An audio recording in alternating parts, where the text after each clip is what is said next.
Okay, now the next question I get is about what about weeds coming into my grow? And you know what? That's going to happen. Now, I know there's a lot of folks out there that you like to use mesotrione or tenacity when you do your overseeding, and I think that's great if you do that. It works well, and I do think it's a smart strategy. It's just not one that I typically talk about because it adds another level of difficulty, and most of the folks I work with, I really want them to focus on growing the grass and really work on pushing that and understanding that grass and how it's growing and moving and concentrate on that. And I don't want to add another level of difficulty into the mix. But perhaps next year, we'll go ahead and do another project lawn, and we'll do something with tenacity and mesotrione, as well as work on some other projects with some other grass types and grass seeds like that. So we will be doing that. But for the most part, folks are not doing anything for weeds and haven't done anything for weeds, but some weeds will come into the grow.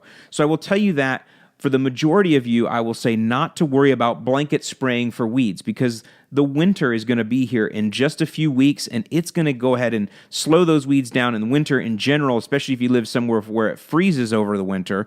It's going to kill the majority of those weeds for you. So save the chemical. Also, soil temperatures too, but as outside temperatures come down, weed controls have to get into that they have to get into that weed, and they have to move through that weed. They have to translocate through that weed. Well, the weed has to be actively growing for that to happen, and if your nighttime temperatures are getting below 60 degrees, the weed is really slowing itself down. It's probably trying to, if it's like a dandelion or whatever, it's trying to just, get its taproot all fattened up for the winter because dandelions, they kind of leave that taproot down underneath the ground down there. They'll fill that taproot full of all kind of nutrients.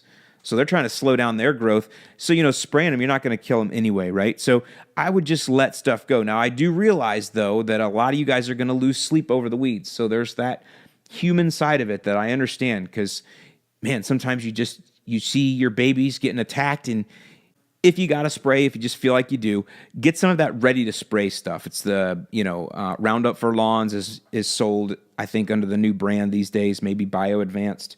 But get the ready to spray. Spectracide probably has one. It's just pre-mixed in a gallon. Go out and do that. You can, because you could really target that, right? You can, just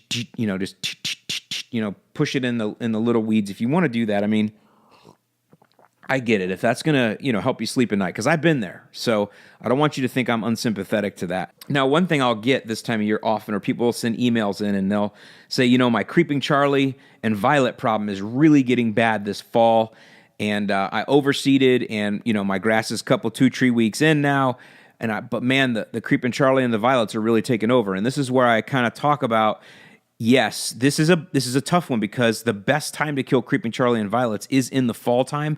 It is literally the number. You could do some damage to it in the spring, but it's going to rage back because of the rains. But in the fall, as things are drying out, that's the best time to whack it.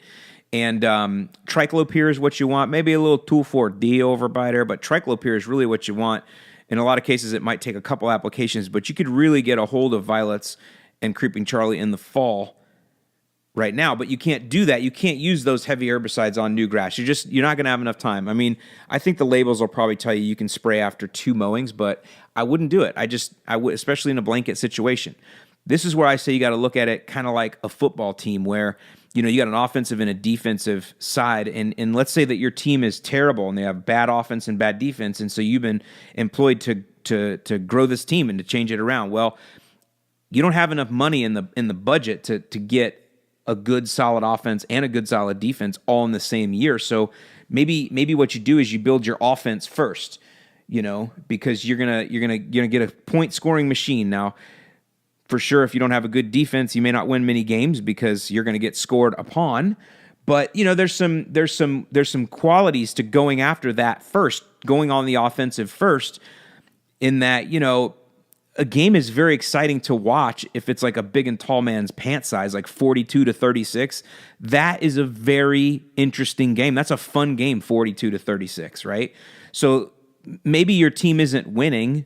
Maybe you're getting beat because you have no defense, but you're scoring a lot of points and people are liking you. And that's how you push your grass now. You don't play defense, play offense. Go score a lot of points. Sure, maybe the Creeping Charlie's going to score some points on you. It is. The Violets, they're going to score some points on you too. But you're scoring points, and a lot of them. And you're really going hard, and you're thickening up that grass, and you're paying attention to one thing, and it's that grass. Push it. just get on offense. Now, next season, that's when you build your defense, and you don't have to aerate and overseed next year because you already, built your offense. You're already thick. You've already been working on it. By the way, your offense gets a lot better in the following spring and through the following summer, especially if you start using pre-emergence and you keep crabgrass out and things like that in the late spring. That'll help your offense to do better. That's adding some defense in there. But then you really go on the defensive and the offensive again in the fall with that triclopyr. So the second year is when you'd go after that creeping Charlie Violet. So look at it like that. Look at it like you're building a sports team where you build the offense now and build the defense later. That way you can really focus on things, getting it right before you move on to something else. And that's where I kind of talk about how I don't always want to overcomplicate things.